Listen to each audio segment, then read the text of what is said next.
প্রথম এশিয়ান একক শিল্পী হিসেবে এই তালিকায় স্থান করে দিয়েছে। আমাদের Jungkook record create, music and chart performance সব জায়গায় লিসার থেকে এগিয়ে আছে। আর রইল ভিয়ার জেনি। ভিয়ার লে ওভার অ্যালবামের টোটাল ভিউজ 2 বিলিয়ন, আর জেনির রুবি অ্যালবামের ভিউজ 1.2 বিলিয়ন।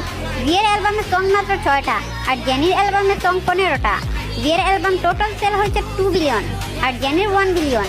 জেনি তার সোলো ক্যারিয়ার শুরু করেছে 2018 সাল থেকে, আর ভি তার 2 বছরের সোলো ক্যারিয়ারে জেনি থেকেও বেশি পপুলার। আর তোমরা কিনা ভিয়ার যোগ্যতা নিয়ে কথা বলো, হাস্যকর ব্যাপার স্যাপার। আর কি যেন বলছিলা, ভিয়ার চেহারা সুন্দর না? OMG, তাহলে কি দা মোস্ট হ্যান্ডসাম ম্যান তোমাদের জেনি? How funny. ভিয়ার চেহারা নিয়ে কথা বলার আগে নিজের আইডলদের চেহারা ভালো করে দেখে নাও। কারণ জেনির থেকে সুন্দর দেখতে অনেক ফিমেল কেপঅপ আইডল কেপঅপ ইন্ডাস্ট্রিতে আছে, কিন্তু আমাদের ভি হলো the most handsome man in the world. আশা করি আমি যেটা বলতে চাইছি সেটা বুঝতে পারছো, আর ডিটেলসে কিছু বলতে হবে না। বিটিএস এর সৌন্দর্য ও যোগ্যতা নিয়ে কথা বলার আগে নিজের আইডলদের সৌন্দর্য